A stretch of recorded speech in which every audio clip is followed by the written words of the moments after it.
nice, Joe. It works. Catchy, yeah. All right, welcome to The Shift with Mike and Joe, and this is episode 38. I'm already on my phone, Joe. What? I'm already on my phone. I see that. Yeah, episode 38. Pretty sure? Think we're good there? I messed it up last I don't think we've ever gotten that right, actually. One of these days. People are used to that. Yeah, so we have Peggy. Peggy, I apologize.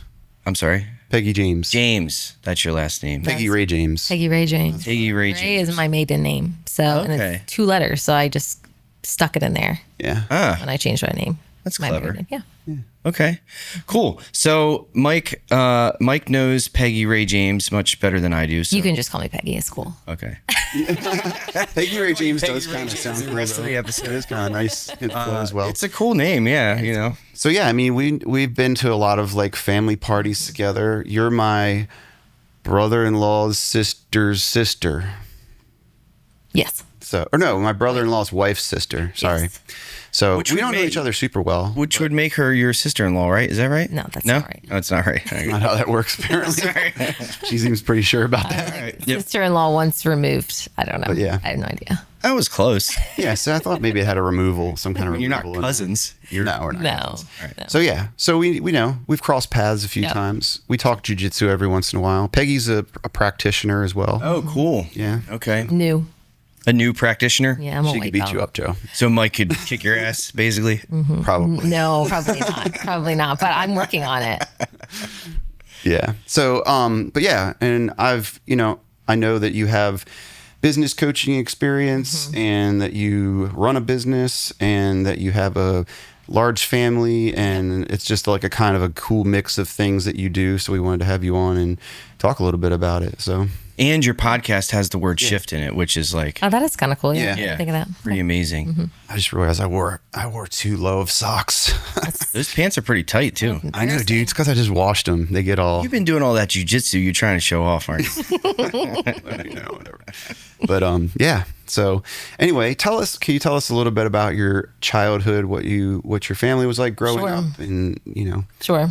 Okay, so I am one of 8 girls. I have 7 sisters, Pretty and I'm the middle. I'm number 4, and there's a pretty wide age range. I think Katie, my oldest sister, is 45 almost, and then 26 almost. So pretty wide range there, and we all live kind of near each other, except for a few of us. Growing up, how much time do we have?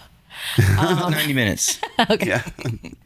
Okay, so born in New York, and eventually made our way to Delaware, but we were in New York. That's where a lot of my family is from, and basically outgrew our home. And then we were in a cult. This is a little heavy. Oh, wow. Right No, away. this is Okay, good. let's do Yeah, it. let's Yeah. hear it. Let's hear this. Never mind. The topic has changed to cults. Yes. Life. Yes. Yeah, so we were like, have you ever seen the show Happy Shiny People? I just watched that. That was our cult. Holy shit. Yeah. What? No way. Yes. I just watched that like 3 nights ago. Really? Yeah. So there's obviously like a range of crazy. Wait, is that the one that I watched? Is it the one where the one woman? Duggars. No, I think I'm mixing it up. I watched another cult. Okay, it's probably worse. Okay. All right. Yes. Probably worse. Yeah. Happy shiny If people. you're familiar with the Duggars, the family that had like a gazillion kids and now all their kids are Crazy, right? yes. I don't think I am familiar Really? with them. There's No. a show on 19 kids and counting. I don't know. Yeah. That's Wow. not Okay. ringing a bell. Okay. Anyway, a religious cult that my parents just kind of fell into. Ooh. I'm sorry. My parents kind of fell into. And so the way I was brought up was homeschooled, super sheltered. Super sheltered. And in this like little cult community of like, you wear dresses and skirts and, we don't go to the movies and we don't talk to boys and like all of the things that you would expect from like a pretty highly religious Right. cult. Yeah. We did kind of come out of that when we moved to Delaware, but kind of moved right back into like a very similar vibe of church. So that kind of carried through a little bit. But long story short, my parents, which is super rare, kind of came to as I was coming out of my teenage years, and realized that they were in a cult, which again is very rare. And kind of realized like, or what they kind of had went through and why, and all the pieces just connected for them. And can I ask you, of course, when you say cult, like what is your definition of a cult? A cult is, my definition of cult is there's one leader. Okay. It's all that. It's the charismatic leader thing. Yes. There's one leader and people not worship the leader, but it's essentially like that. And there's lots of rules that have absolutely nothing to do with the Bible. And, it's a generational thing. And, like women are to submit to their husbands, but in a very, kind of traditional, I would say, but not as crazy, I think, as you could go. You should watch Happy Shiny People. That will give you a I'm going to watch it. idea, Yeah, for sure. Of it. But yes, just like a very like twisted version of Christianity. And like very extreme. Very extreme. Yeah. Like, yes. I was just curious if there was a charismatic leader, because a lot of times people throw that word cult around. Are you gonna audition for it? And yeah. Are they looking for one? Yeah. I don't know. He died. Okay. I think. I don't know. But it's like, my dad grew up in a cult as well, and it was that whole thing. It was like, you send all your money to this dude in Australia and like all that stuff. Yeah, I think there's different versions. I don't know that we did a lot of like, they had their own like curriculum, and it was, weird. I mean, another like defining characteristic of a cult is like just to keep everyone sheltered and away from society. Right? Yes, it was just like everything else is evil, and stay on the straight and narrow and don't. Yeah, this is the way, like the way we do it. This is the way, but not in the cool Mandalorian way. Right. Yeah. Okay. Cool. So you grew up in cult. Okay, cool. I'm really sorry, guys. Okay, thanks for sharing. No, that's awesome. I mean, I will probably ask you more questions about that. And honestly, later. I think I really got like, I'm the fourth oldest. So like the older girls got it way worse than I did. And then everyone kind of slowly kind of faded out. But yeah, it influenced a lot of my life. And had to do a lot of deconstructing from it, for sure. What do you think like triggered your parents to realize like to realize what happened and that they were in a cult? They actually went to like a conference or something with my sister, and I think they had like a real encounter with Christ that made them kind of realize that what they were in was just all rules and like nonsense. Control. Okay. Yeah, exactly. There was some sort of a spiritual awakening there. Cool.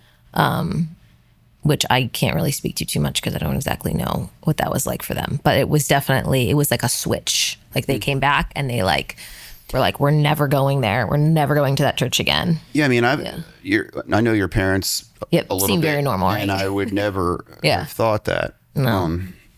That was a surprise to me. Yeah. So, and I guess Kelly would be young enough that she maybe didn't experience it or doesn't talk about it. Kelly experienced more than I did because she's older than me.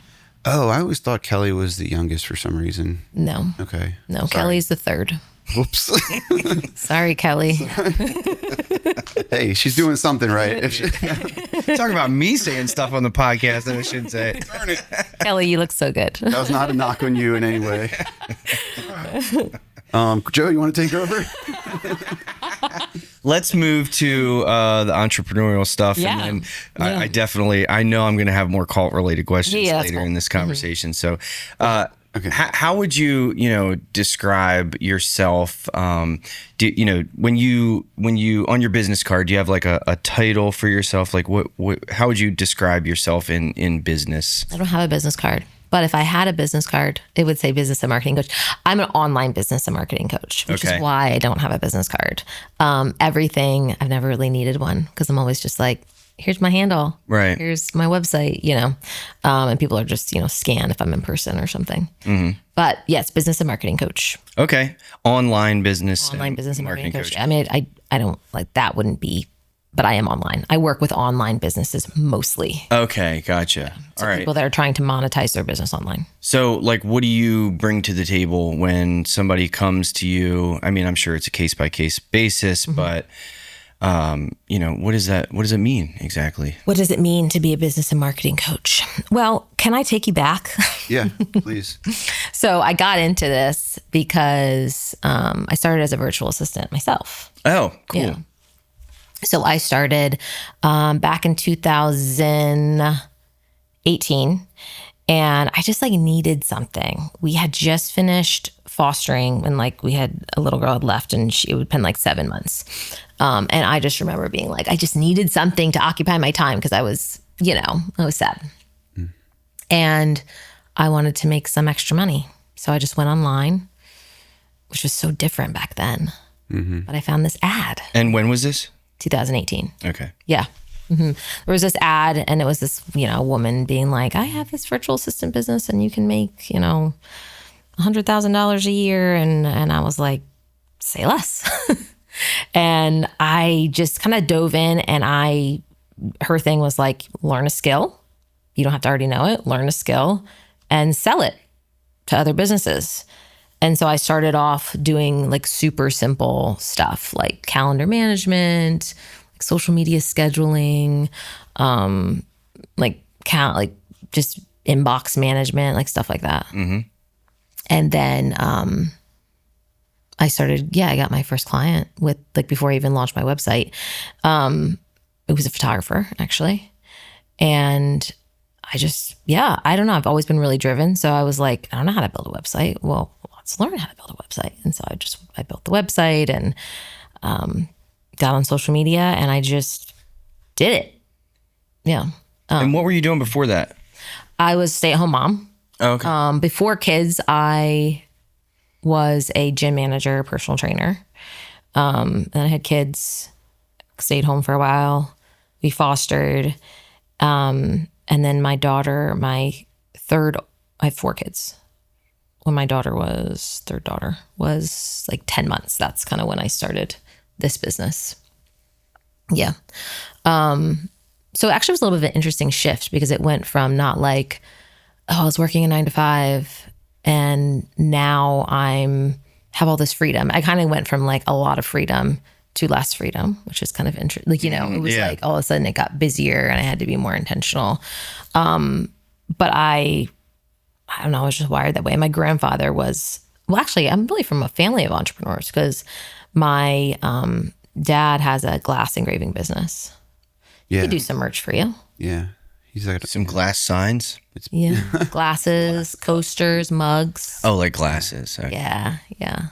But my grandpa was or pop-up, he was a serial entrepreneur. And I think he really instilled that in me. He'd be just get an idea and he'd be yeah, so I'm going to sell popcorn now. Just random stuff. And some of it didn't work out and some of it did. And I think that was a big, looking back, that was a big part of just being well, you try things. And yeah, and just that's you don't have to make a huge deal of all this. You just try it. And if it doesn't work, it doesn't work, Yeah.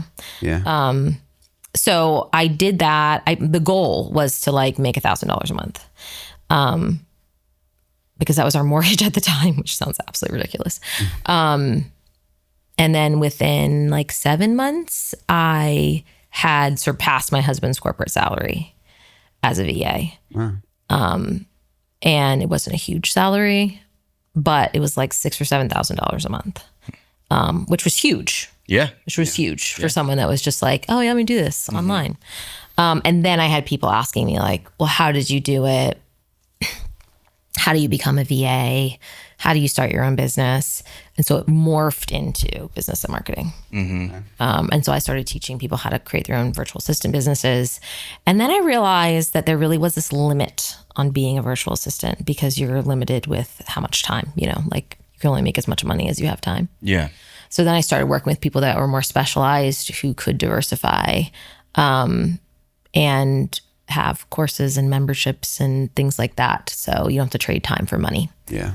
And so that kind of launched me into, back to your question, like what I bring to the table is I help you help you create a simple business that allows you to make 6 figures and work part-time. And like something that I read, I think on your podcast, is that you kind of focus on like trying to make six figures, but like working less. Yeah. Like yeah. having more free time. Right. Exactly. I mean, I'm like, I don't want my business to be my whole identity.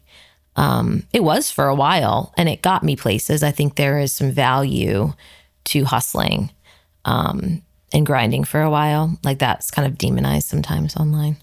Like the like hustle is a bad word, or maybe not in your space, but in mine. And I'm like, I think intentional hustle is actually very helpful as long as there's a goal.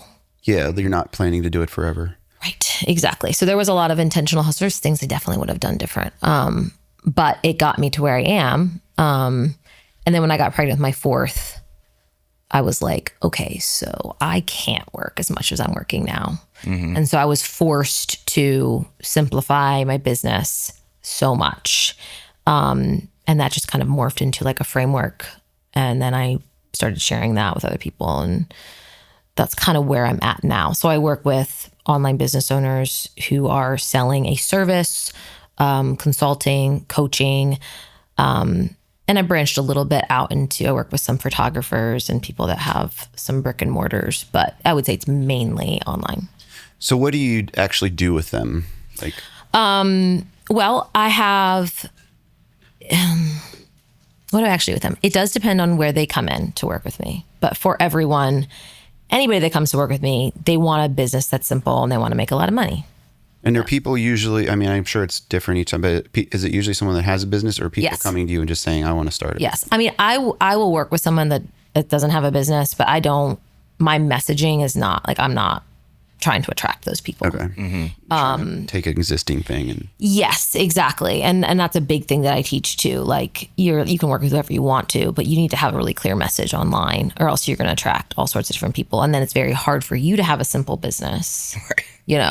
If you're trying to work with everybody, even if you can work with everybody, it doesn't mean that you should work with everybody. So I used to work with the newbies, absolutely exhausting. I love you guys. Keep going, keep grinding. If you want to work with me, that's great. But like, it's hard because it's more mindset than anything. The beginning, like I can tell you what to do, and it can feel pretty simple and straightforward. But like the mindset around actually doing the things and integrating and taking the action, and then being like, death to ego, and just like doing the stuff and not really worrying about failing, and like that is the hardest part of working with newer entrepreneurs. So I work with existing businesses who want to simplify and essentially make more money. So I take them through like a framework of, all right, let's look at your structure. Let's make sure we have a vision for where you're going. I'm really big on like, goals are great, but I'm like, so what do you want out of life? Like, what is your big life vision? Because this is really hard. Like building a business is really hard. And so if you don't know like where you're going or why you're doing it, you're going to quit, and so your life vision, it doesn't have to be perfect, but you should have like a pretty good, decent, like, hey, what's your mountaintop? Something you can come back to when you're feeling discouraged. Yeah, exactly. But and then there's the business vision, so I have like, we start with life vision, business vision, and your business vision should support your life vision. Mm-hmm. Okay. Yeah, because you don't want to be. Right. And that's the filter. That's the filter that you put things through. And I think that's where people really get caught up in decision fatigue and spinning their wheels, perfectionism. And especially if you have a lot of opportunities, like, oh, it's an opportunity. Oh, it's an opportunity. Oh, and it's like, wait a second, does that even match where you're going? Mm-hmm. And so it's easier for people to really filter out what's for them and what isn't for them, and keeps their eye on the prize. And then once we have that down, then we're really looking at like, okay, what's our actual goal for the next year? And then we make sure we have a business structure that supports the business vision, the life vision. I'm very big on like, does the math? Like, yeah, you want to work 20 hours a week and make, $20,000 a year, but like what you're selling, it doesn't even make sense, like it's not even possible, so we make sure that all of those pieces connect. And then we just really work through the business, the prices and the systems and the online storefront. Because, you guys would have a storefront, most people aren't driving by, it's online. So it's your website, it's your social media. So we make sure that represents what you're trying to sell, and it positions you in a way where people take you seriously because there's so much noise. And then we really dive deep into lead generation, marketing, selling.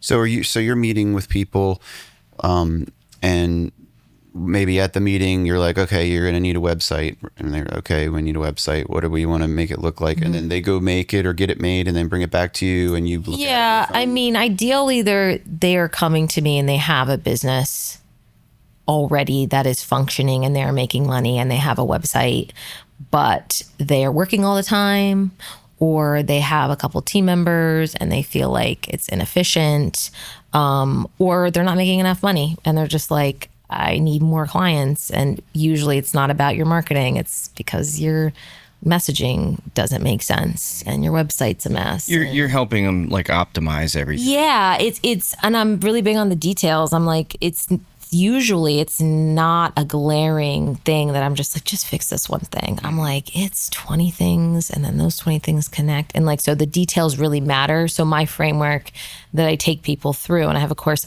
it's very detailed.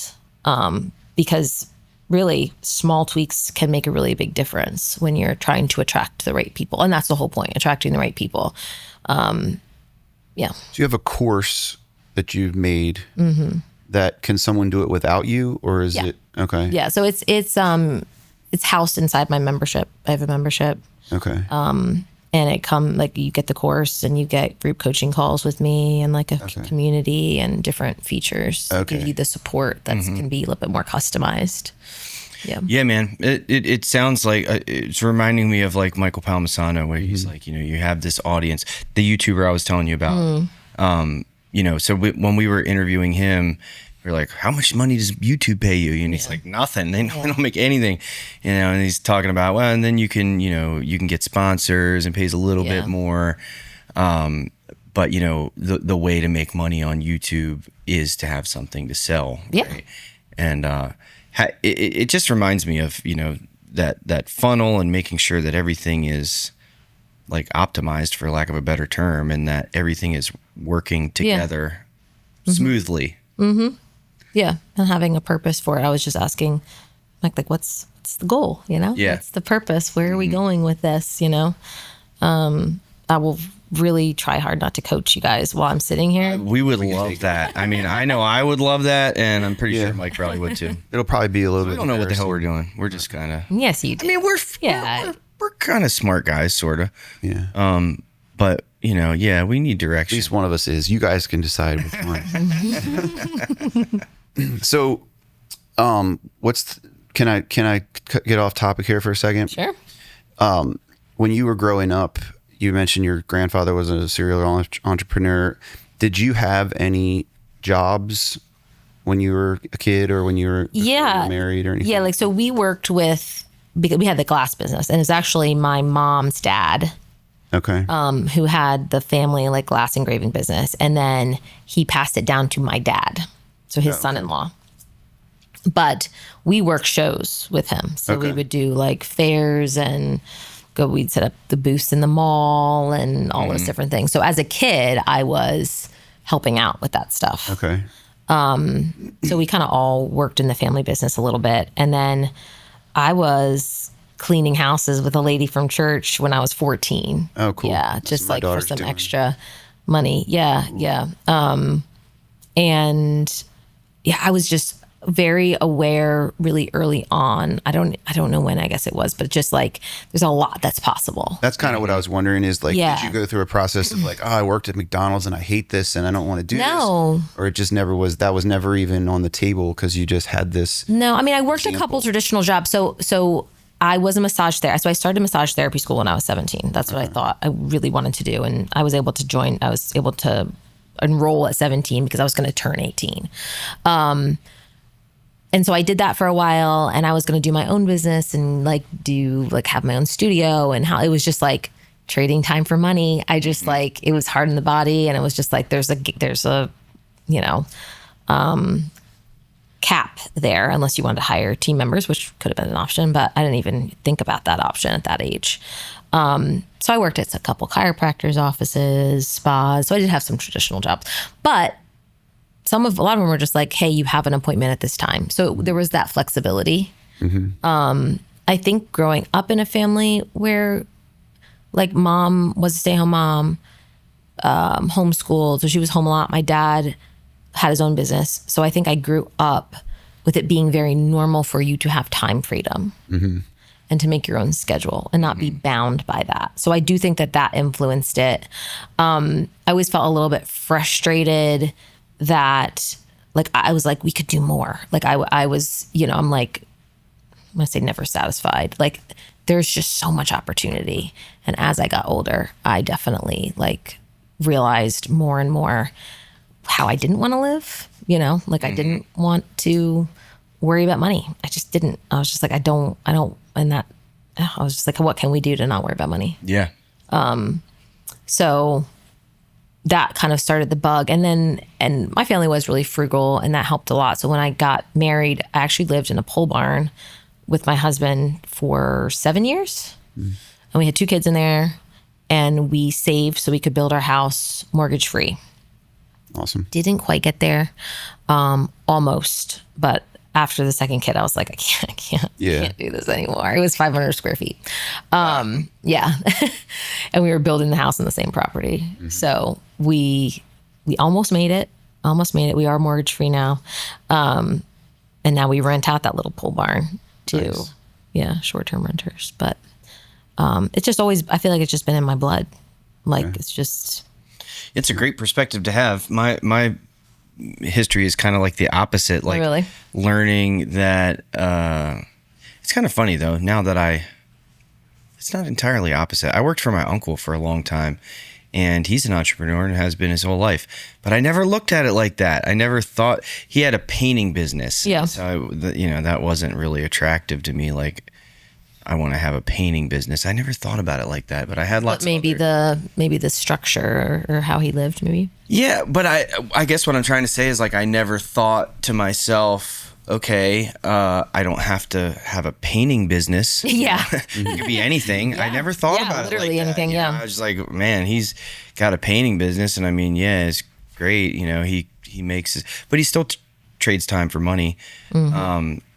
And I had, lots of other different types of jobs, hourly positions. And I just kind of like always thought to myself, like, you're going to get a job and you're going to be working for somebody. And that's just the way that it is. And I didn't really have that epiphany that, there are so many options out there.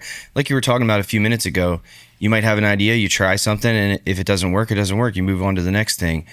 That's not a perspective that I didn't gain that perspective until not that long ago. And I really wish that I had realized that when I was younger. It's a great perspective to have, I think. Yeah. Yeah. You can do all kinds of stuff, Yeah, I always wonder what my kids are like, what their perception of work is, because I'm like home a lot, and then I leave for a few hours, and I come back and then leave at like weird times of the day and stuff. But to them, it's not weird, Right. It's just what it is, Yeah. Whereas like watching my dad go at this time and from this time to this time every day and that kind of thing. That's what I was always used to. Yeah. My parents left for work, and they're at work, and then they're home, and they're not at work anymore. And then tomorrow they'll go back to work. Yeah. So Ew.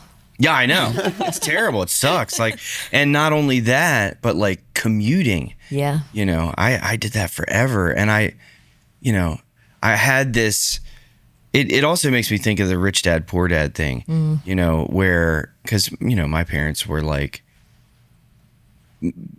much more the perspective that, get a good job with good benefits. And that is very valuable. And not that it's not. No, it is. Yeah. But like, that's what you should do. If you, they never told me like, if you go work for yourself, that's very risky. but I kind of always, it was like insinuated, that's not a safe option. Isn't that interesting? Because I'm like, what safer option is for you to control your own? I mean, yeah, there's like damn good argument. I mean, so many people get laid off randomly and without notice, and you literally can't do anything about it. Yeah. Yeah. Yeah. I'm like, I always tell my clients, I'm like, you're the safety net, so act like it, Right. Like, Your job security is directly related to you and how driven you are. And that can scare you or that can empower you. You get to decide, and sometimes it really scares people and they can't handle it. And I don't know that every person is cut out to be an entrepreneur. I mean, I think anybody could do it. I don't know that it would be the right fit for everybody, Yeah, for sure. I definitely just being, sometimes I've been working for myself for 6 or 7 years now, something like that.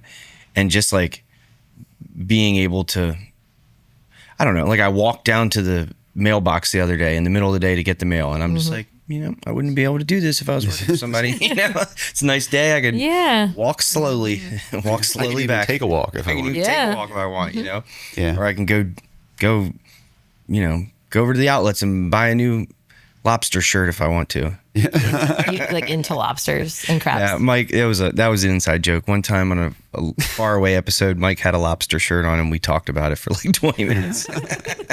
It's a nice shirt. It is a nice shirt. Doesn't fit anymore though. Yeah, he's never worn it again.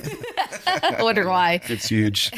So I like that shirt. I wish it still fit. But anyway, so could you walk us through like an actual client you've had? Like tell us what they came to you with, what you changed, that's fun. Like that kind of thing. Just that's really fun. Give us a picture of that. So a client that comes to mind, she started as, she was an accountant, a bookkeeper, and she was a single mom, like recently separated. I don't think they were ever married, but recently separated, and wasn't a good situation. And she just wanted to be able to not ask for child support, because it was like a very controlling thing and she did not want. Yeah. And so she was like, I just want to make like $5,000 a month. And she was making like 300 at the time. And this was like, oh gosh, she was one of my newer, first clients, maybe 5 years ago. And she slowly built that business, and she crossed, it was 400,000 last year. Wow. Yeah.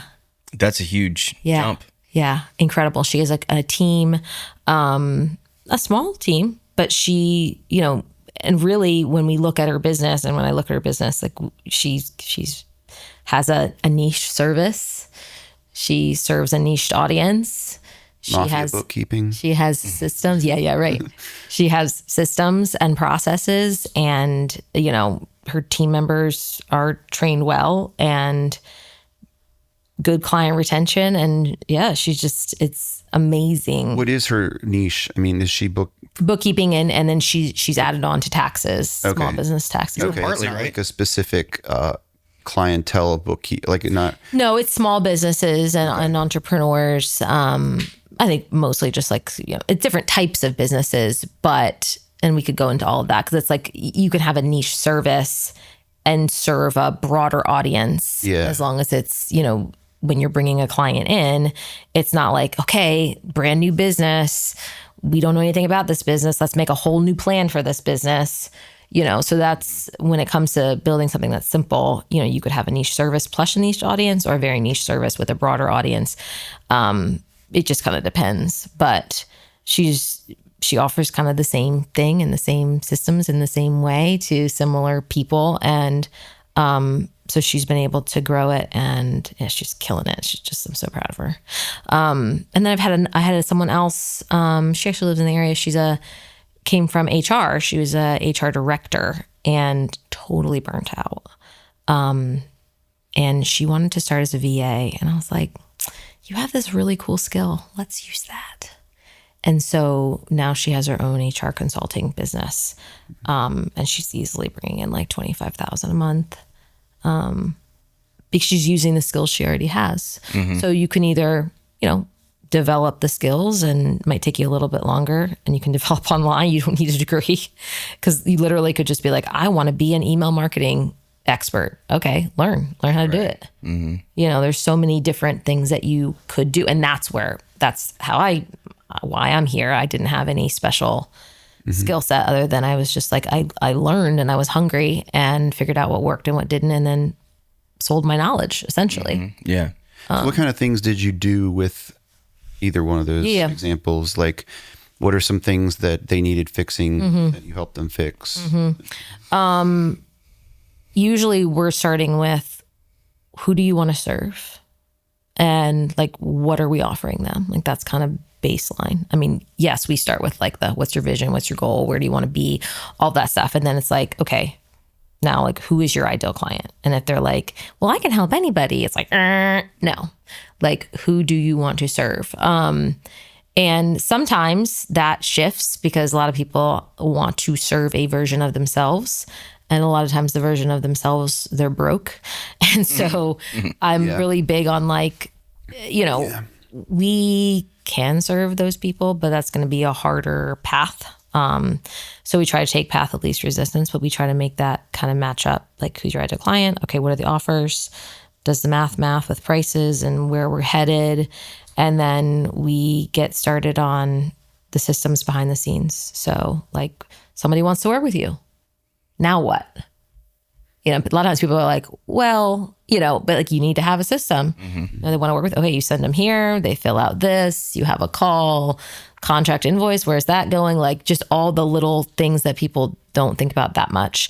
Just make sure we have a good system and a good flow, and we know how to onboard people. And then it's online storefront.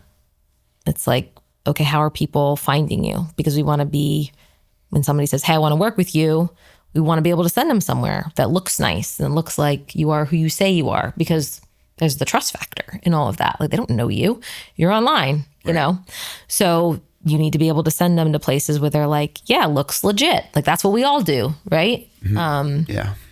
And so we work on that, and then we make sure that the messaging is on point so it attracts the right people. And then we really dive into marketing, which is like, find the people, nurture the people, sell to the people. So tell us a little bit about that. Yeah. So nobody knows you exist. I think if you start a business, like, literally you feel like everyone knows, but nobody knows that you exist. And your fight, especially in the online space, not even locally, right? Like, if you're not local, I mean, it has its own challenges, but like online, you're just like a little tiny minnow, you know, in this big pond ocean. So we have to people need to know that you exist, and we can't just like post on the internet and think that people are just going to like find us and want to buy from us. Like, we have to go out and look for them. So what are some things that you do to do that? So it depends on what you're selling. If you were like a consultant, like a high level consultant for businesses, you would be doing direct pitching, calling, emailing. If you had some local, you could even walk in, but that's like only a part of it, because when you're sending somebody, let's just say you're sending somebody an email and you're like, hey, I'm so-and-so and I do this, and you know, if you need anybody, blah, blah, blah. Like, where are they going to go next? To your website. Right. They're going to go to a website. They're going to go to your social media. So it's like, that's why I'm like, everything connects. You can't just send the email. Like, that's not enough. And you can't just have the social media. Like, they need to know. So we directly place ourselves in front of the people that we want to notice us. Are you also doing like search engine optimization? You could ads, like social media ads, or is it? You could, yeah. I have clients that do that. Most of what I teach is organic, because ads is expensive and people don't have a huge budget for that usually. Is it effective? It can be if you know how to do it, you know. I think AI coming into the picture with like with SEO is very interesting. Like, everything's really shifting. So the people, like traditional SEO with like your website and like, you know, making sure all the keywords, like, it's still really relevant, but like there's a lot more to it now. Yeah, I never thought about that. Like people can find you on AI. Yeah. And says, I need a guitar teacher. Are they going to find me on? If you're online, potentially. Potentially. So you do need to have your stuff like set up.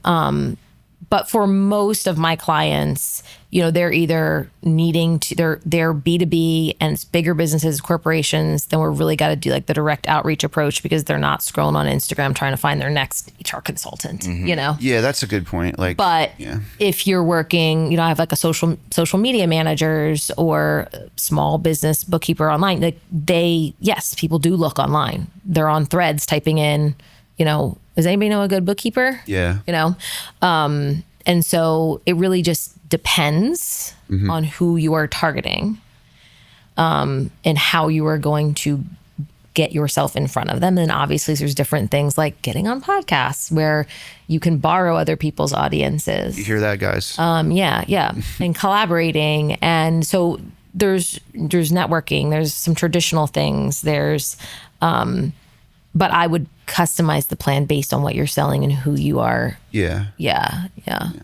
And then from there, it's not a one-time thing. I always like relate it to dating. It's like, hey, the first encounter is the first encounter. Like nobody gets married after the first encounter, So now you have to nurture that relationship. So if, hey, you're lucky enough they started following you on Instagram, then make sure that you put them in a special folder and you engage with their stuff and that you're putting out good content that they actually want to listen to and doesn't sound like ChatGPT, and, really create an offer that maybe gets you guys chatting or on the phone or something along those lines. So we really try to, after we find the lead and get in front of the lead and that lead sticks, so to speak, then it's like, how can we continue to nurture that relationship and build trust?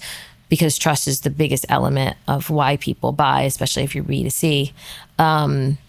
And then from there, we're kind of consistently selling to or creating opportunities for them to say yes. So you have clients that are like asking you to kind of help them walk them through a lead that they might have, or they coming to you and say, hey, I got this lead, what do I say now? Yeah, sure. Yeah. I mean, most people, they kind of have a handle on that for the most part. But if they're like, I don't know what to do with it, I'm like, okay, we need systems, Like if you don't know what to do with this lead, that's a big problem. Oh yeah. Yeah.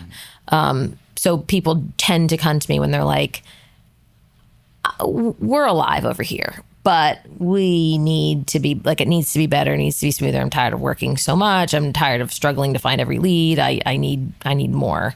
And then we're just I kind of go bit by bit through their business.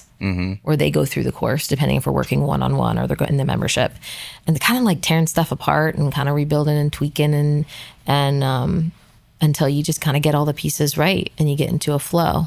So what was your approach? Like That's what I was just wondering too. When you were, had this idea in your head, I mean, you said you kind of transitioned into coaching. So I guess like at that point, when you were making that transition, that shift into kind of coaching or starting to aim in that direction a little bit more, what was your thought process and approach to like finding who is my client and how do I put myself in front of that client? So when I first started, it was teaching virtual assistants. So that was like perfect for even what I do now, right? It's like, it's a niched audience. They want to start their virtual assistant business, or they have started it and it's really not done much. They just can't figure this out.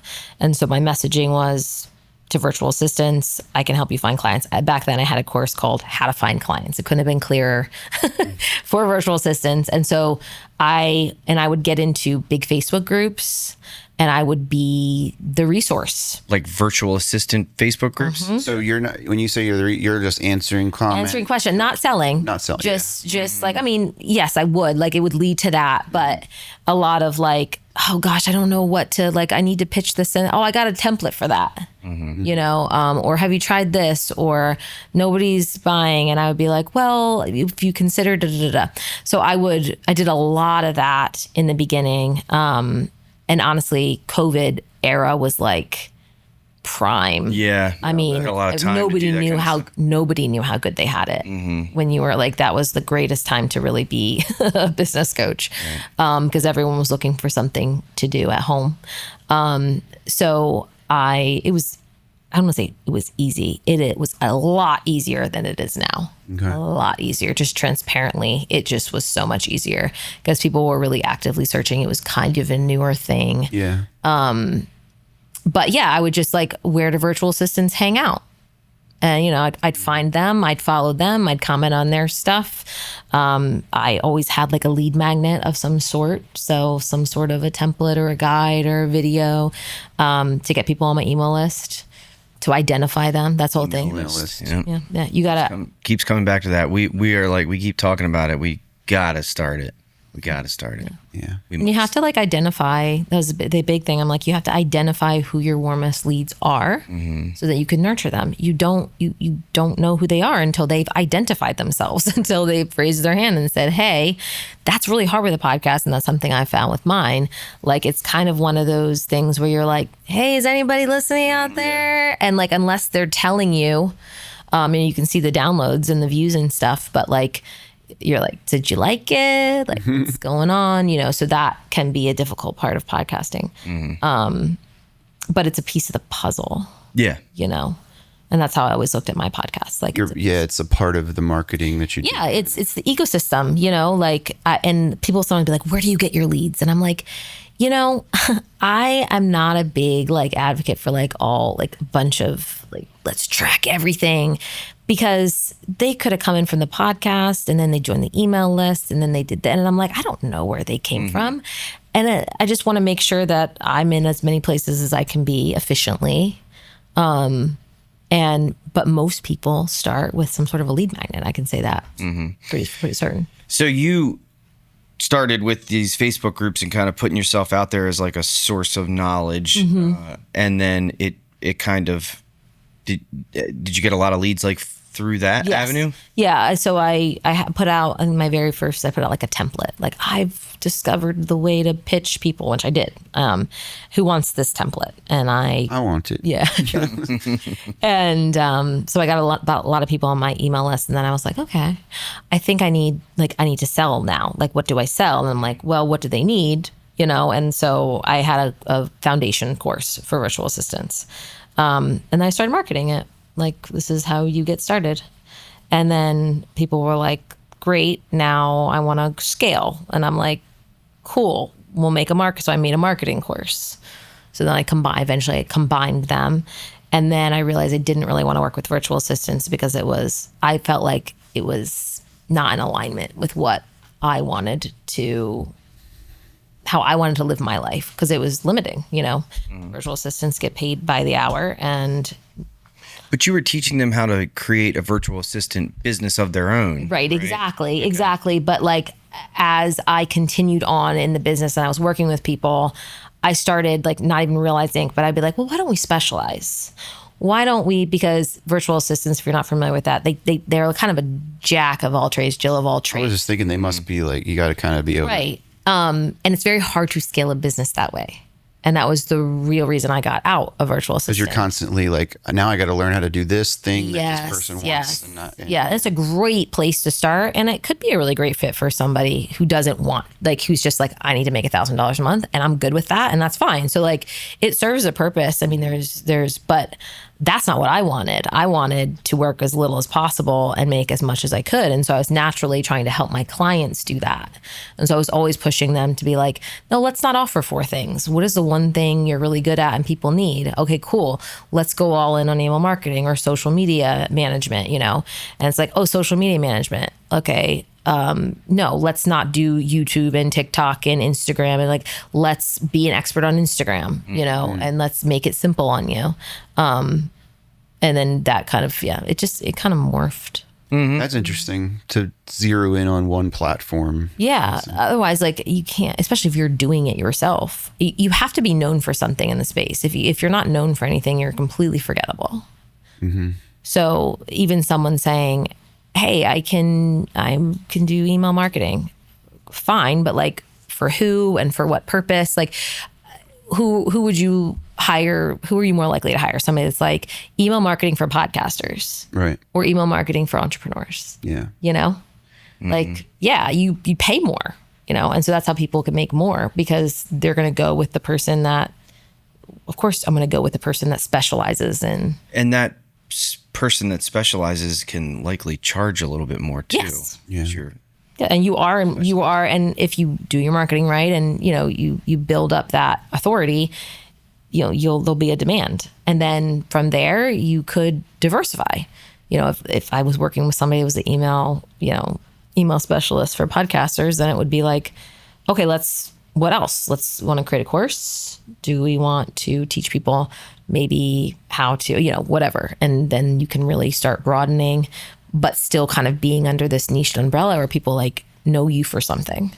So did your course, it sounds like your course sort of organically, maybe you had to compile it, but like these were things that these resources, you were making them for yourself. Yeah. And then you said, okay, I'm going to put this together. So you didn't have to sit down and create this course out of thin air. No, that would not feel good. I really went through the motions and did it and tested it and figured out what worked. And it's not a magic bullet. Like I'm very quick to like, when people are like, so what can you do for me? I'm like, what can you do for yourself? Because this is not a magic bullet. Like, and you can follow the steps, but there's nuances and there's gray areas, and you have to be willing to, something might not work for you that maybe even I thought would work for you.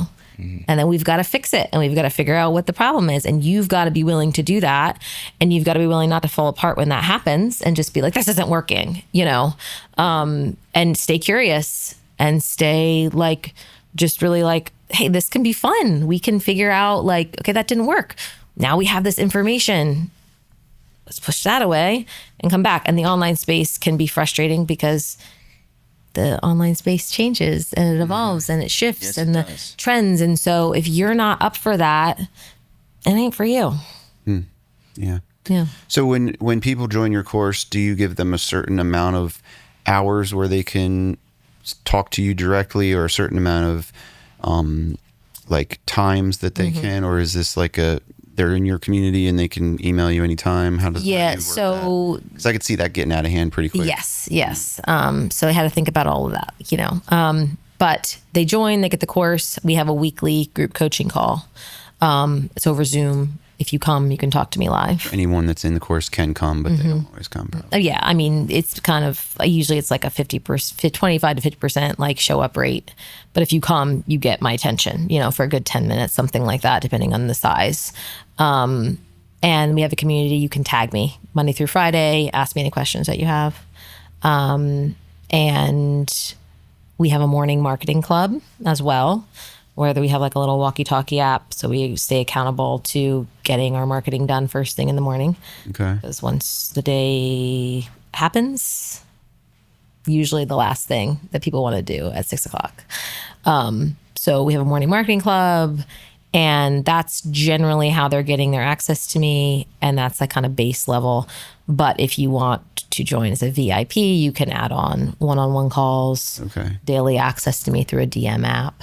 To ask me questions and strategize. Yeah. So how do you balance all that? Do you have like, from this time to this time, I'm answering comments, and this time to this time, I'm, I mean, obviously during the calls themselves, you're there, but like, you're getting all all these questions kind of like coming at you from all these different places. How do you? Yeah. So Voxer is the app, the walkie-talkie app that I use. It's like the DM app. And I'm in there Monday through Thursday, 9 to 4. I check in 2 times a day. Okay. And is it the same time for you every day? It's not. Okay. It's not. But if you will catch me one or 2 times a day. Can you explain that app real quick? I'm not familiar with that. It's kind of like WhatsApp. Okay. Or any of those like messaging apps, Telegram. Band at all? I don't know if I'm familiar with that one, but it's called Voxer. It's so they just free app. Put a comment or a question, and then you can leave. Yeah, they can leave me a voice note. Yeah, and just I was listening to voice notes on the way up here. And sometimes it's just random, like it's like a brain dump of like, I need some clarity on this. And other times it's a direct question. And sometimes it's a screenshot of their caption that they want feedback on. Like it can be kind of anything. But I learned very on, and I did not get this right at the beginning, that like you have to have boundaries, like very strict boundaries, and you have to respect your own boundaries. And so I check in 2 to 3 times a day. I'm not like, my notifications are off. When it's time for me to check in, I check in. I finish, I look at all the messages that are there, and that's it until I check in again. Are you responding to all the ones that are there? Mm-hmm. Okay. Yeah. But I limit my one-on-one clients. So it's not like thousands of people. It's like 10. Okay. And there's more, I serve more one-on-one clients than 10, but like on average, that's about how many people are active on the app every day. And definitely probably the most exhausting part of what I do. Yeah. But very fulfilling at the same time, very fulfilling. But the membership is really what I'm focused on, because that is where I can give you a lot of value at a really, really low price. It doesn't matter how many people I have in there. So that's my not trading time for money. So, you don't have to have, not everything in your business has to be like, no trading time. It's just like, you need to have an element of your business that brings you in revenue while you're not trading time for that. Yeah. Yeah. Or a lot of time, and then I have different like templates and things that I sell that are just completely passive, It's independent of the membership. Right. Mm-hmm. Cool. And where do you sell those, on your website, or do you sell them on website? Yeah. I guess we can get into all the software, but I mean, you still have to sell it. Like, that's the misconception. People are like, passive, great. And like, well, people still need to know it exists. Right. So I go through on Udemy and stuff like that? No. I use Kajabi, Thrivecart, and through my website, but I have to tell people that it exists. Yeah. But because I have a decent following, I have a podcast, I'll get those kind of trickling in. Are you still in Facebook groups regularly? Not as much. Okay. Not as much. Will be for the cleaning business. Yeah. We can talk about that, but not as much anymore because of all the different avenues that I'm in. And it's really time consuming, but it's super effective at the beginning. So it sounds like you got a lot going on with what you're already doing. What made you decide to start a cleaning business? Is that what it is? Or are you coaching people? Yeah, no, it's a cleaning business. What made me decide? Well, my parents also have a cleaning business that they've never scaled to the point where they could have. Mm-hmm. So I've always seen the possibility there for them. They have no desire to scale their business. They have their customers, and they do their stuff, and they get referrals, and it's working for them. But I've just always seen the possibilities. And if you look up, any Google AI, ChatGPT, like, what's the best service-based business to have? Cleaning is like, really, oh yeah. That's awesome. I'm like so excited because my daughters have been doing this. They like little one-off, like they just got a regular thing. It's like every week they go and every Wednesday and they clean this house. Cool. And like, cool. I just had no idea that was like, Yeah. I mean, cause it's like great stability that there's not, you're always going to need stuff always gets dirty. Yeah. Like, so I was like, I want to do that, but I'm not doing any of the cleaning. Yeah. Right. I will not be cleaning. So I just was like, I know how to build a business. I help people do this all the time. So I just basically took myself through my own framework of who we serving, what's the goal, what are our prices, what are our packages, build the website, get our messaging right, get myself established online, kind of, and because this is not a need to get this off the ground or I'm going to lose the house, right? It's just very much like I see this morphing slowly and I'm good with that because I do have a lot on my plate and I have 4 kids and my husband's a pilot. And so he's gone a lot. It's not like a need, but I see this as an opportunity, like a family business opportunity. Good way to. And, the online space truly is like shifting and evolving all the time. And I see that change. And so I think it's super smart to have other things. And what's funny is I actually started a TikTok account for just follow my cleaning business journey. But I'm not going to do any of the cleaning. And that has taken off. And so, because so much of what I'm doing is from my marketing background and my business structure background, I've already like started selling like cleaning, how to pitch businesses. And really? so I already started monetizing the teaching side of that. So that's like a whole nother avenue that I will be pursuing at some point when I can clone myself. Yeah, right. You know, but that's a whole nother, and people are already in my DMs being like, can you teach me how to do it? And I'm like, let's put a pin in that. But like, I can give you a template on how to pitch, you know. They could certainly do the They course you have absolutely now. could. Would Yeah, certainly- because if somebody came to me and was like, I want to start a cleaning business, can you help me? I would be like 100%, because the structure, like the framework that I teach is very customizable. You know, there's different avenues and there's nuances, but it's kind of the same for every business, even if you're online or not, you know. Yeah. So who's going to do the cleaning? Your kids? No, I'm hiring. Okay. Yeah. So I'm bringing on contractors. And I've got some that are on kind of standby already. So yes. And my parents will be helping out a little bit in that they're going to help me do like the quoting and the pricing for a while until I either learn that or they train someone else. Yeah. Quoting and pricing is always a difficult is. thing, you know. Yeah. Seems difficult anyway. Yeah. It used to be for me. I think it gets easier. You know, it gets easier. Is it like, when you encounter a new space, like now the cleaning space, like you don't just know how to quote that right off the bat. I mean, cause you've never done it before, right? So it's like, Right. So my parents I'm going to be paying my parents to go and quote jobs. yeah. They've been doing this for 15 years or more. I mean, I have experience cleaning too, but I honestly, like, I'm just like, I'm going to manage the business. You know, I'm not starting another business to take, like, it's to make more money. It's not to give more time. You know, yes, a little bit of time, but my mindset's really like, yes, like I'm going to hire the people that I need to do the job that I need. And that's a really big thing that entrepreneurs struggle with. It's like, Yeah.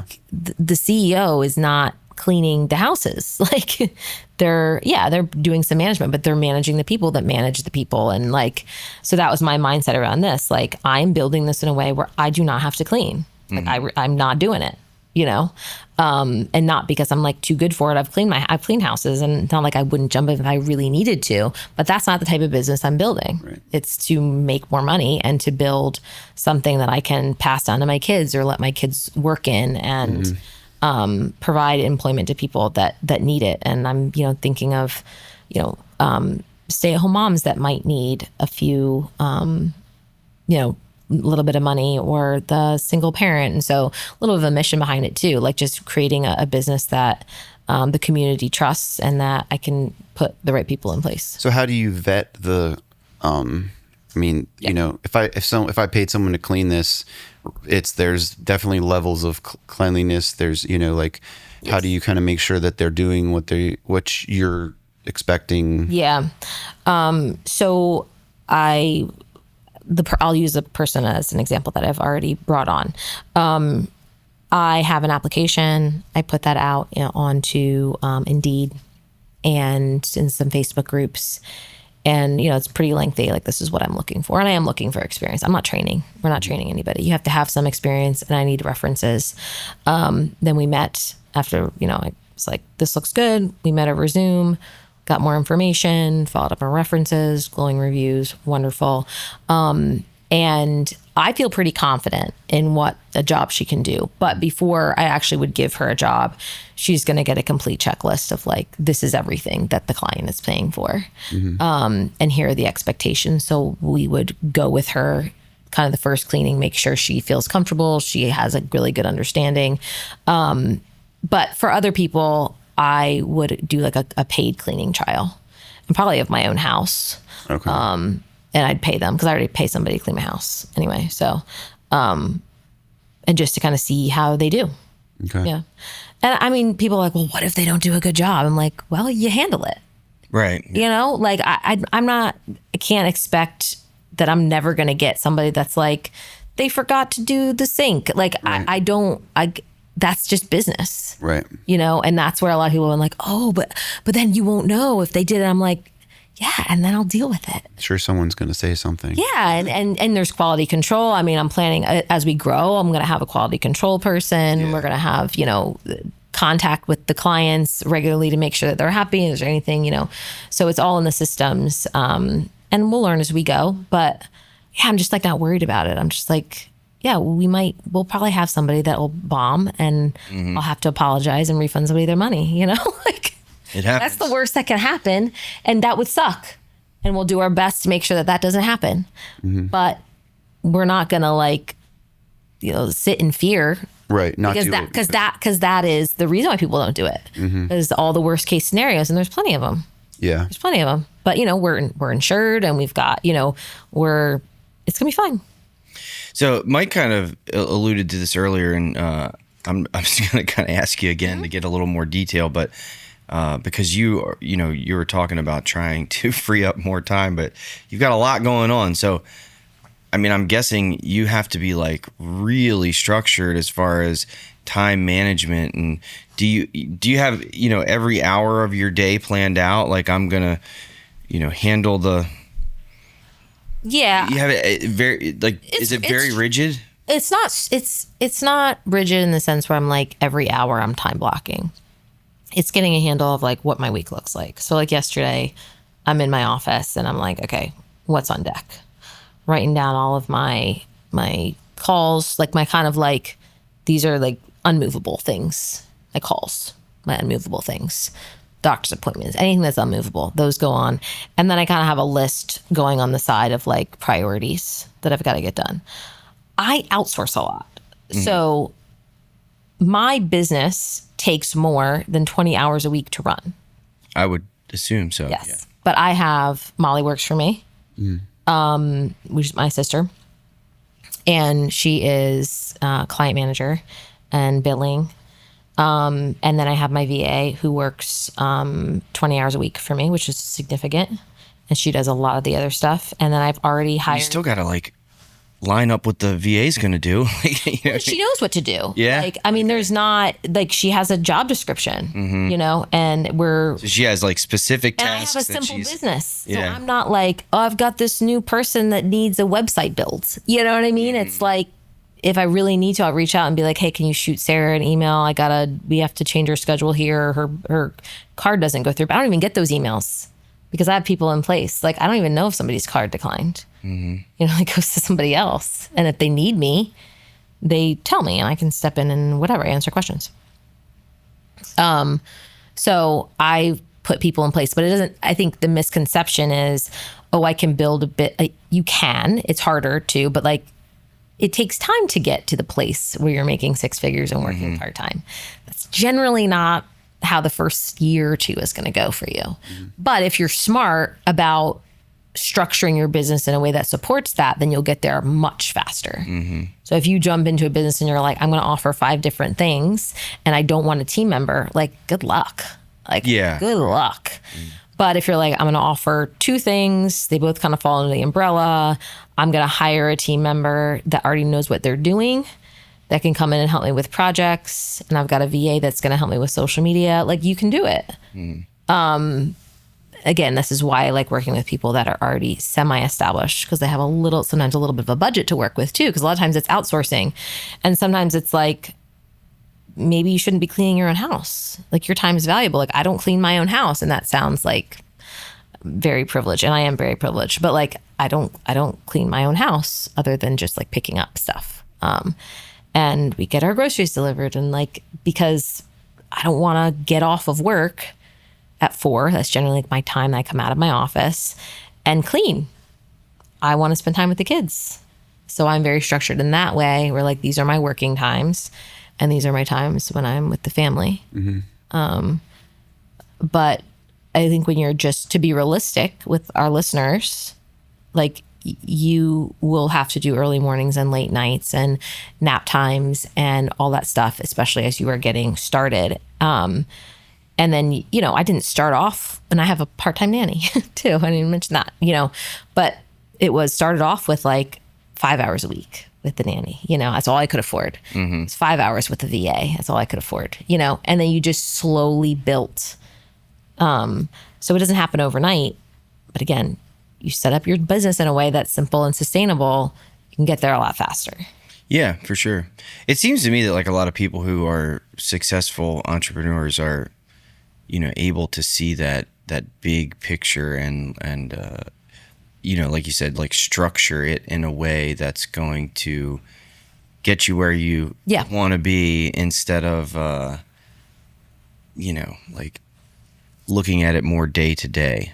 I don't know if I that makes sense. That's the right way. Yeah, that makes sense. I think it takes a certain skill to be able to do that. Well, I think entrepreneurs, right? They start with the skill. Like I have a skill and now I'm going to monetize the skill. Yeah. But the hardest part of that is the business ownership side of it and the marketing side of it. Yeah. Right. And so most entrepreneurs just go into being like, I can make money doing this skill, painting or washing cars or whatever. And like, that's actually the easy part, the hard part is, everything else. Right. Yeah. It's like, I'm going to start a business and I'm going to wash cars. Well, that's just the job. It's not the business. Yeah, exactly. Yeah. So like being able to see the business end of it is a whole nother thing. For sure. Mm-hmm. Yep. And that's a big reason people come to work with me, because they got themselves to a point where they're like, okay, I can't do this anymore. Like I had the vision, I made it happen, but now I'm literally a prisoner of my own business. Mm-hmm. Yeah. Right.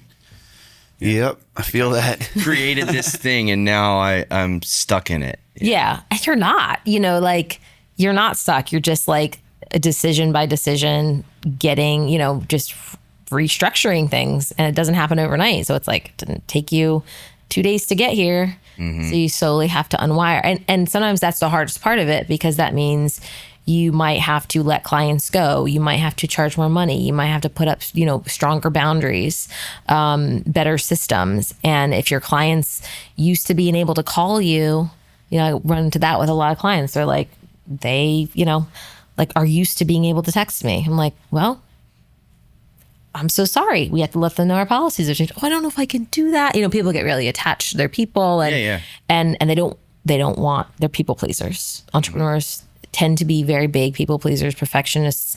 And so that's why when I think earlier, I said it's a mindset thing, because you really have to be able to say, I am more important than you.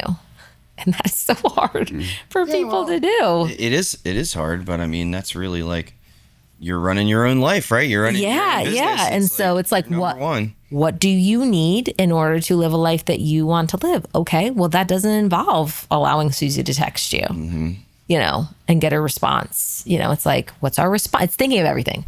What's our response time? Mm-hmm. Do they know what our response time is? What is our policy on revisions? Do they know? It's communication. It's again, it's a lot of little nitty gritty things. So how big of a role does your podcast play in your business? Is it more like something, because these days it seems like you almost have to have a podcast if you're doing any kind of working for yourself business. Is it monetized? Is it just something that you thought monetized. You needed or? Yeah, it was just one of those things where I like it. I always have a lot to say all the time. And so I just like short form content was like just kind of scraping, the surface. And blogs kind of had their moment, and so I was like, this is just going to build my authority. Essentially just went into it that way, being like, this is going to support what I'm doing and support the membership. And so that's the purpose that it serves is just, and I've had people come through the podcast. Mm-hmm. And like guests, you mean? No, clients have come through. I got you. Yeah. Okay. Yeah. And I have different funnels that, that sometimes some of them lead to the podcast. I've run ads for the podcast too, just to get people in. So, it's a little hard to track, who comes from the podcast. Kind of like we talked about, but it's part of my ecosystem. Yeah. Do you know what the general numbers are? Are you getting a lot of downloads? It just kind of varies. It kind of depends on sometimes how my content does. If I have a really good week with like content, a lot of views, and so sometimes it's like 50 downloads, and they're like 700. I'm like, Okay. What content are you referring to? Are you like your Like social media content. okay? Yeah. So like For my your business. businesses. Okay. Yeah. Yeah. So if I got a lot of new followers, a lot of times that will really uptick Okay. the podcast. Yeah. What's your personal social media look like? Do you have like a Peggy? I have a Peggy Re James. That's where you can find me. Peggy Re James on Instagram and TikTok. I have a LinkedIn. We use it a little bit. I mean, we kind of have like our standard stuff that goes up just to be there. And I have an email list. Do you find that a lot of the people that are your clients are also on your personal social media, and is there crossover? I guess? I don't have a personal social media. Okay. Like and we could go on a whole other topic of like personal branding, so as a business owner, and you've seen it even now, like the owners of McDonald's, right, are like on camera. So it's a really big push, and it's needed to really connect with your people. And so there's a certain element of like having a personal brand and borrowing some of this influencer philosophy. There's a lot we can learn from influencers because you're building that know, like, and trust factor. And if you're always just selling, like I mean, I don't want to scroll through your stuff if every other thing is an ad. Right. I want to know what you drank this morning. What was your favorite coffee order? I want to see your dog. I want to hear your, I don't know, innermost thoughts. That is your Peggy Re James is all of it. It's personal in a sense, but it's also you're doing your business yes, stuff. It's where I monetize my business. Instagram is probably my biggest platform. And most of my like feed posts or reels, that's mostly business related. And like my Instagram stories is where I do a lot of like personal stuff. Yeah, because I'm thinking of that. It was like a reel or something you did with your son making. The cinnamon toast. Yeah. Yes. Yeah. Occasionally, occasionally I'll put one of those personal ones up. Okay. But I don't do it very often because it doesn't attract the right people. Okay. Like you might get views on it, but like what good is the 100 people that follow you because they thought your kiddo was cute? Mm-hmm. They're not gonna buy from you. Sure, the numbers look fine. I recently just got my daughter a puppy for her birthday. She'd asked for over 2 years. It was like the best moment ever. It was the greatest, and I filmed it all. And I was just have to. I gotta put it on.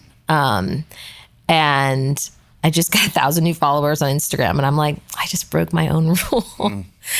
And that's fine. It is what it is. But I could create a lot of content like that.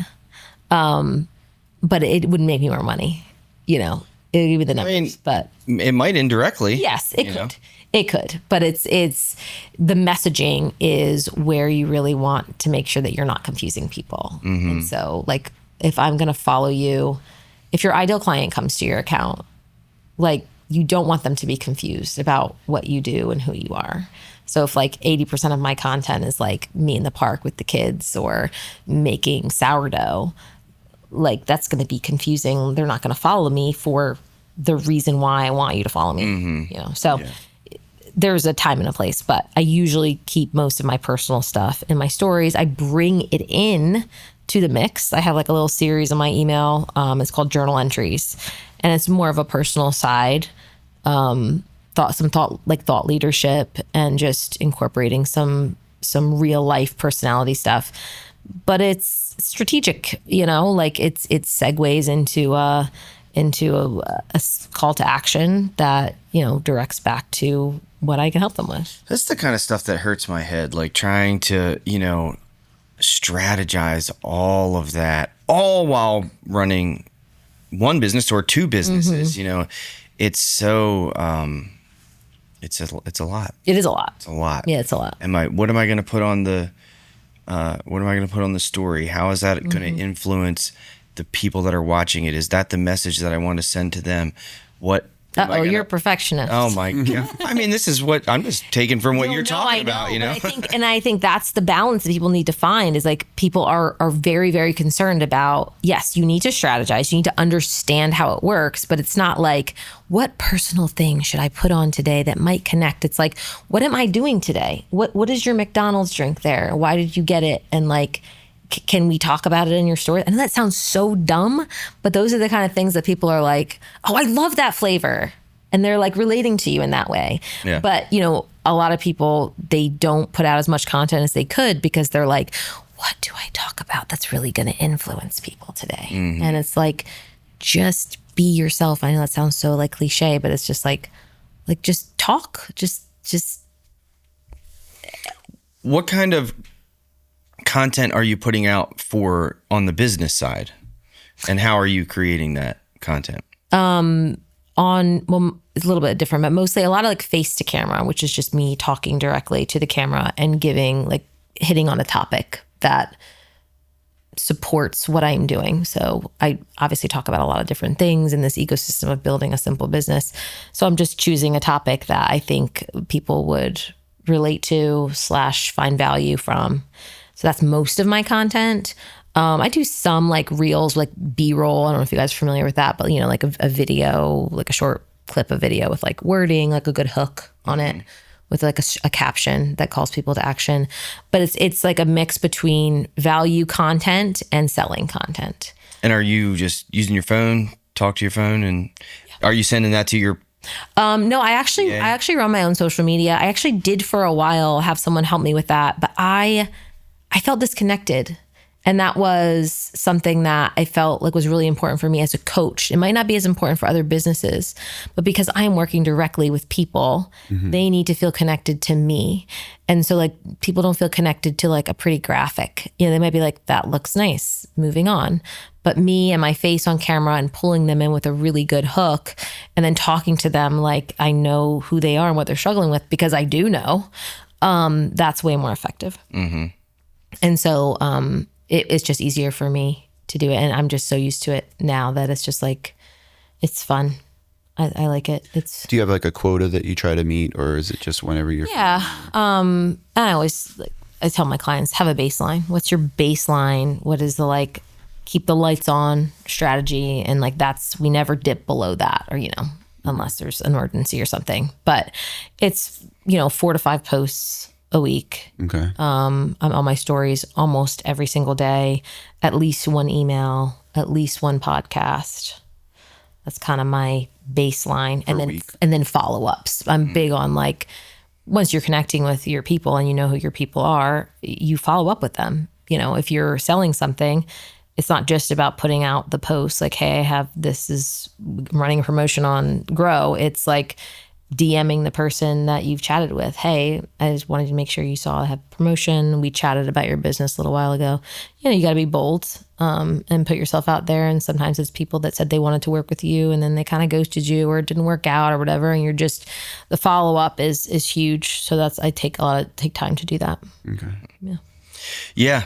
It's amazing the amount of time and effort and thought and how organized all that can be. And yeah, I'm still not saying that right, but I try to organize these things in my own mind, and it's difficult, especially with just like daily life, Yeah. And you got, how many kids do you have? 4. 4? I only have one. Are you homeschooling them as well? Or I am not homeschooling them. No, they are home from school. But like I said, I have a part-time nanny, so that is really helpful. But yeah, it's busy. I mean, the sports right now has been like actually insane. I'm just, there to please. Where are we going tonight? To the ball field again. I have to give myself grace during those times too. Like it doesn't always look perfect. And sometimes I am getting up really, really early to get my work done because I know that we have a full day and I like that I can do that. Like, I don't have to ask anybody else. I can just rearrange the week a little bit. But for my clients, if they're like, I don't even know where to start, it's like, the basics. And then if you kind of know what to do, but you're like, where do I begin? You have to have like an internal side of your business list and a marketing side. and then you've got to start with something. So brain dump that list. Of course, ChatGPT can help you. I love ChatGPT for that. It's helpful in a lot of ways. Yeah. But I mean, you could just say, here's all the things that I need to get done in the next month. And here are my priorities. And I love using the voice feature, and it can kind of organize stuff for you. And then you just got to do it. Yeah. I have to tell ChatGPT to don't give me so much information at one time. 'Cause I'll brain dump it and it'll just be like, here you go. And it's all I mean, it's great. It really is. But I'm like, whoa, slow down. I can't comprehend that much stuff all at one time. Yeah. But, yeah, I mean, it's really interesting stuff. It's a lot of people we talk to, it's inspiring, and it really kind of makes me want to all right, Joe. What are we doing? Come on now, get your shit together. Yeah. But yeah, I don't know.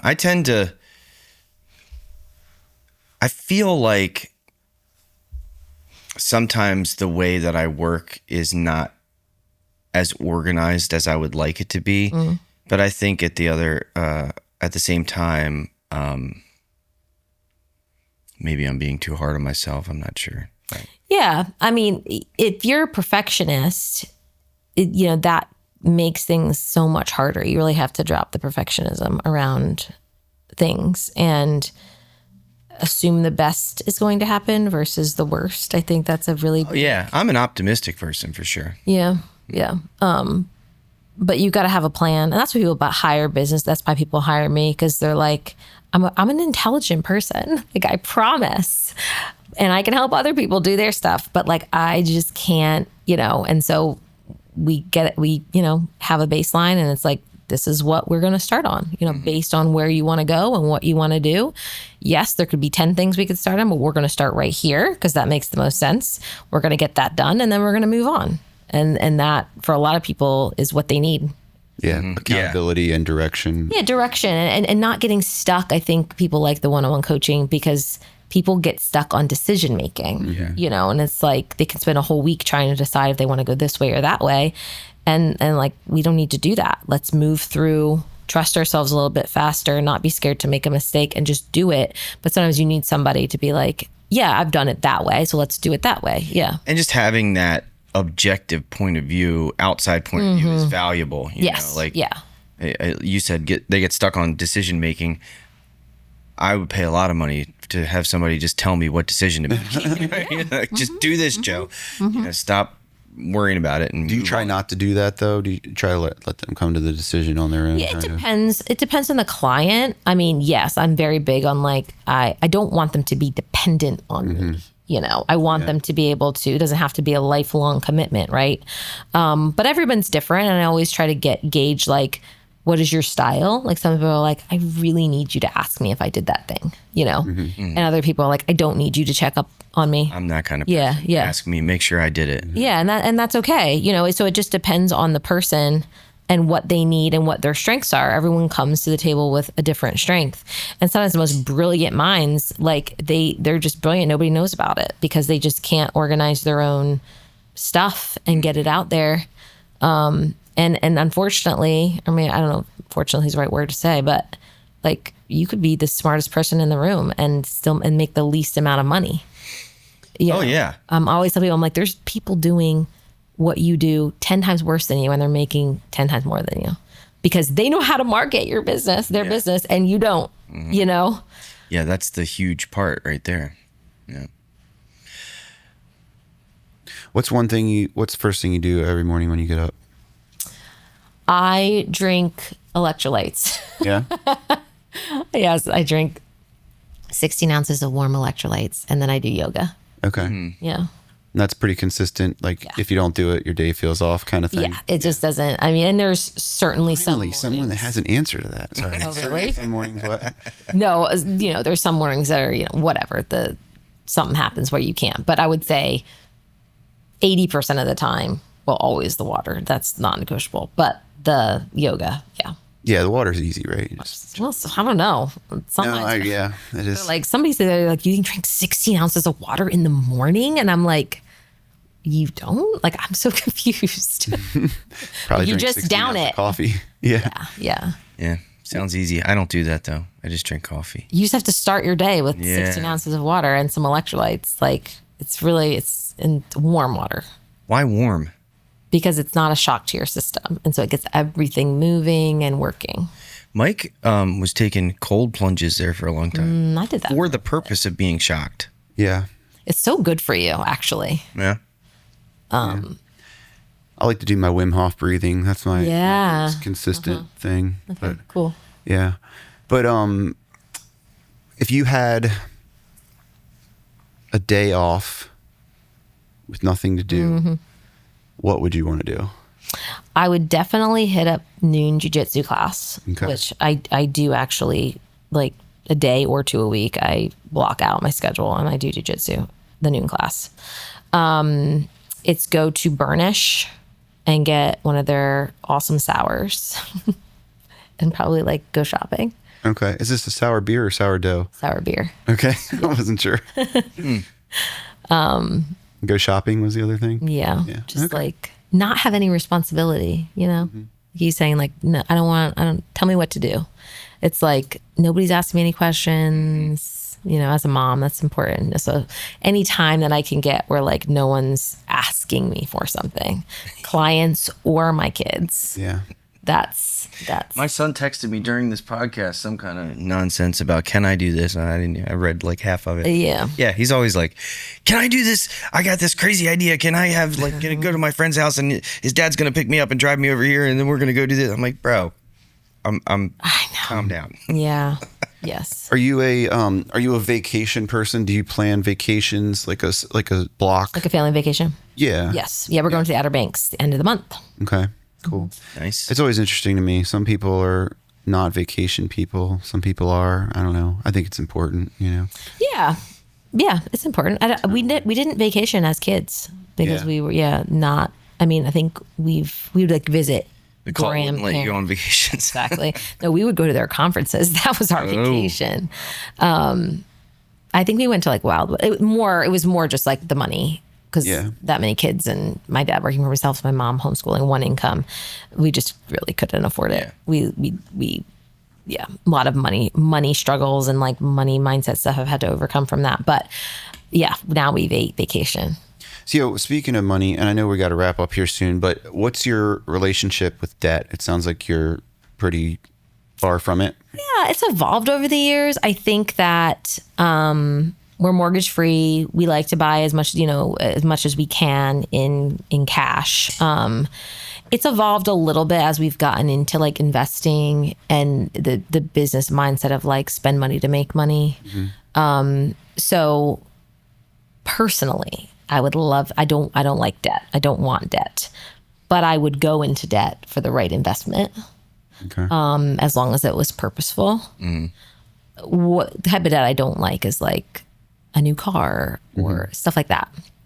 Although recently I had to like come to terms because my husband's 2000 Chevy Silverado finally died, like enough that it was like, we're not going to spend $5,000 to fix it.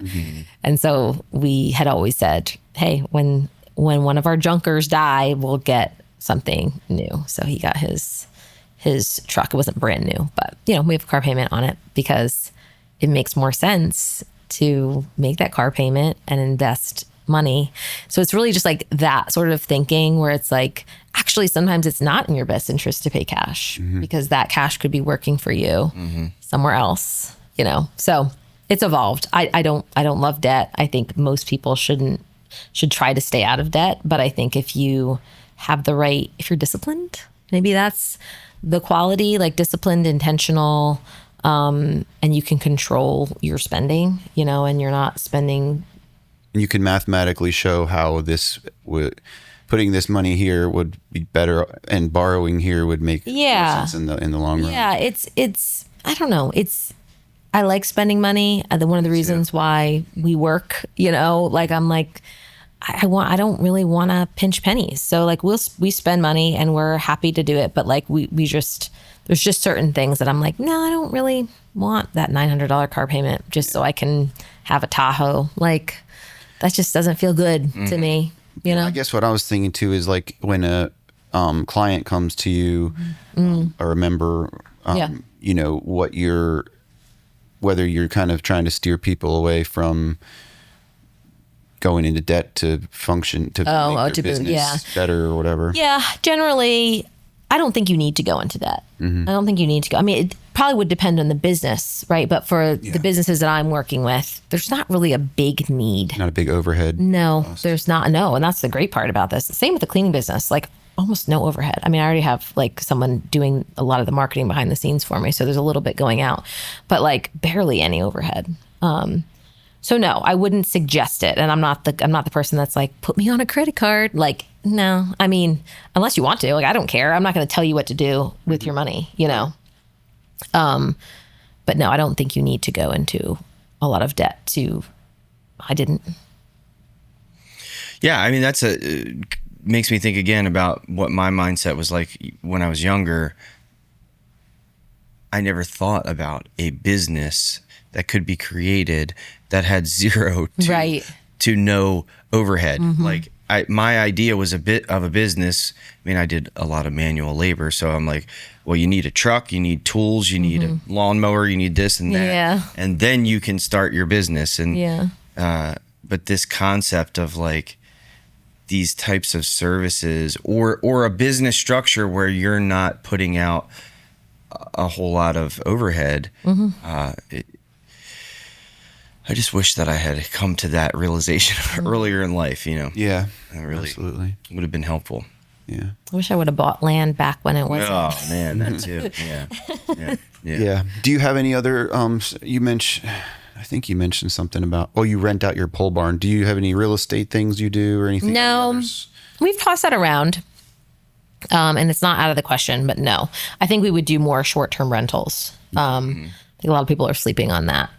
Do you mean like Airbnb type stuff? More like for contractors. So we rent out to traveling nurses or traveling, like people that hire. We're working with somebody he's like big electrical guy for, I don't know, one of the co-ops around here.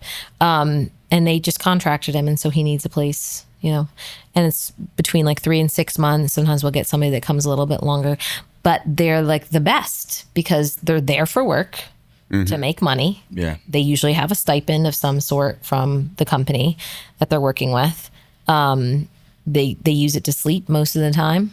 Right. And no drama, no pay your rent, no nothing. And then we're not worried about them staying because then they're on to their next contract. Yeah, they're not gonna what's it called when you like stop paying your rent and you stay there. What's that called? Squatting? Squatter, yeah, something. Probably not having like weekend bashes. Yeah, no, it's been perfect, and you would be surprised. Like we charge $1,700 a month for 500 square feet. Wow. Yeah, I mean we fixed it up. We put some money into it. It looks really nice, and it's a nice little spot. But like, it's less than what you'd pay because people will stay in hotels. That's what people will do. Right. And that's $150 a night or something, and ours it's cheaper, and you can.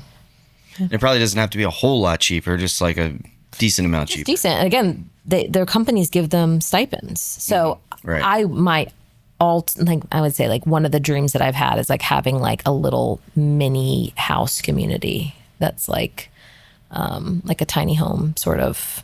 Not a cult, but a community. Yeah, I will not. I will lead. You will not be the. But I will not be leading in that way. Yeah. Dictator leader.